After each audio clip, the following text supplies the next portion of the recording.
Hi friends, my name is Becca and welcome to my channel. If this is your first time with us, I'm so glad that you are here. We focus on all things middle grade literature here, specifically the first chapters of your favorite middle grade novels.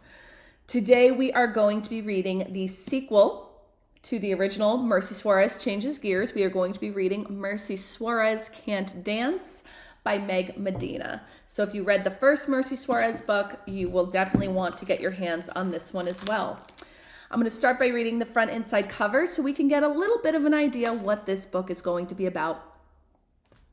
7th grade is going to be a trial for Merci Suárez. Teachers are tougher, friendships are complicated, and her family is still, well, they always make things interesting.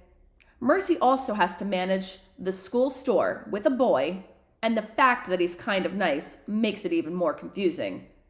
And then there's Edna Santos, who is bossier than ever, especially now that she's in charge of the annual Heart Ball. One thing is for sure, though, Merci Suárez can't dance. Not at the Heart Ball or anywhere else. The thought of dancing in public makes her almost as queasy as love does. And Mercy's been thinking about love more than she wants to, especially now that Tía Inés seems to have a boyfriend. Merci used to talk about everything with her grandfather Lolo, but with his Alzheimer's getting worse, who can she trust to help her make sense of all the new things happening in her life? From new relationships to friend shakeups and family changes, readers will delight as they watch Merci discover love in its many forms in the sequel to the Newbery Medal-winning novel. All right, let's dive on into that first chapter. This is for Merci fans who want to know what happened next. So again, if you loved that first book, you'll definitely want to grab this one. Chapter 1. It was Miss McDaniel's idea for me and Wilson Bellevue to work together in the Ram Depot. A job that nobody wants. For the record, I applied for an anchor spot on the morning announcements with my best friend Lena. But wouldn't you know it, Darius Ulmer's parents decided it was time to address his shyness issues, so he got the job instead. Anyway, when Miss McDaniels called Wilson and me to her office, neither one of us had any idea what she wanted, which should have been a big warning right there. We sat on the wooden bench near her desk at 8:15 sharp, just like her note said, since being late is the quickest way to get on her bad side. It's why some kids call her stopwatch behind her back. Talk about awkward. Wilson and I had nothing much to say as we waited. I only knew him from PE and earth science, the quiet kid with freckles across his nose and reddish hair he wears natural. I had noticed his walk, too. He swings one hip forward so his right leg can clear the ground. He says it doesn't hurt or anything. He was born that way. He told us last year during one of those annoying icebreaker activities we're all subjected to on the first day of school. Anyway, we hadn't really talked much this year. The only other intel I had was that his family is Cajun and Creole from Louisiana. He told us that when he brought gumbo to the One World Food Festival when we were in the 6th grade, and it was pretty good, if you don't mind breaking into full body sweats from the spices. Miss McDaniels grabbed her keyring and made us follow her down the hall toward the cafeteria, our loafers squeaking in the quiet halls. A few minutes later, we stood in front of the Ram Depot, formerly known as the Custodial Supply Closet, before Mr. Vong and his equipment got upgraded to a bigger room near the gym. That's where she told us the lousy news. We'd been drafted. I think you two would make a fine management team for the school store, she said as she unlocked the door to the tiny space. A box of pencils labeled inventory was stacked against one of the walls near the dust bunnies. A metal cash box and calculator sat on a cast-off desk with uneven legs. You can hone your business and math skills right here and get real-world experience. I tried to keep my glare of death to a minimum level. First of all, if my business skills were any sharper, I'd have to register them as weapons, thank you very much. Who does she think helps Poppy figure out job bids and write ad copies. Soul Painting Inc. doesn't have 5 stars on Yelp for nothing.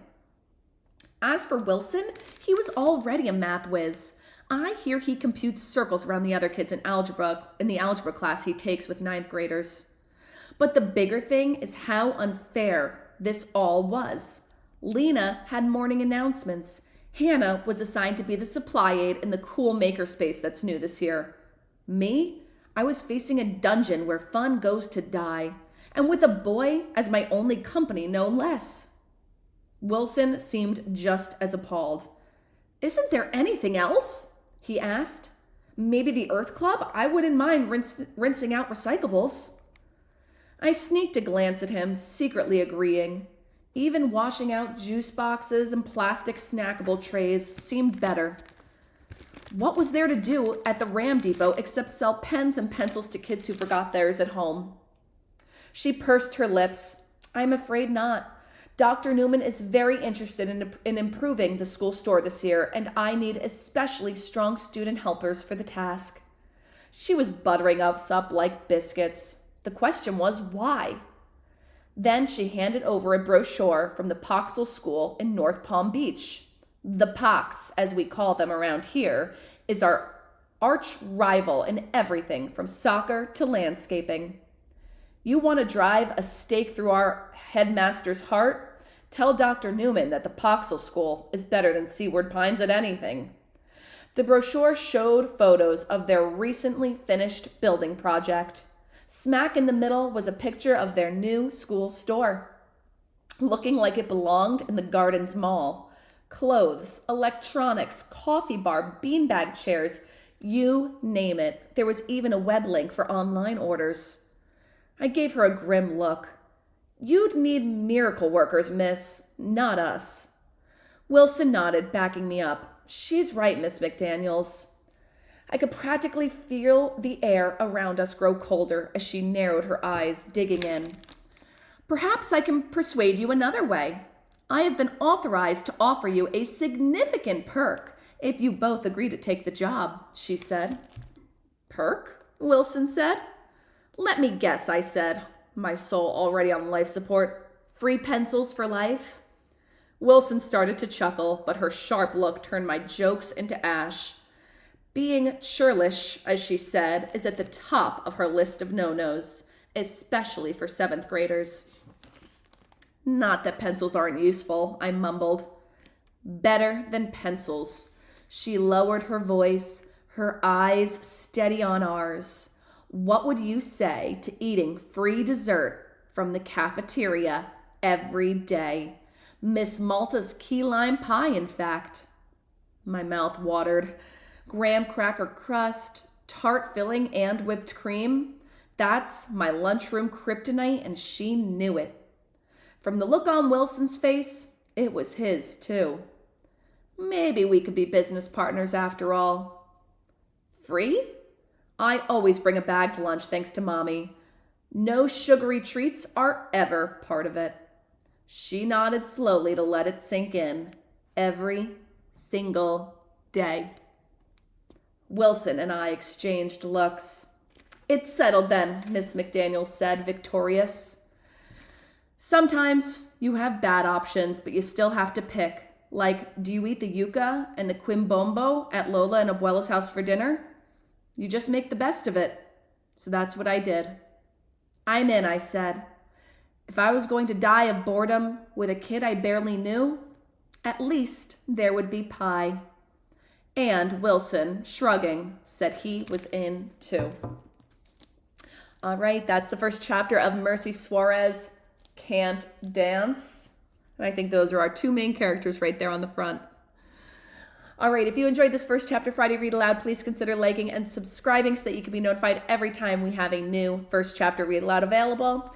And until next time, friends, happy reading.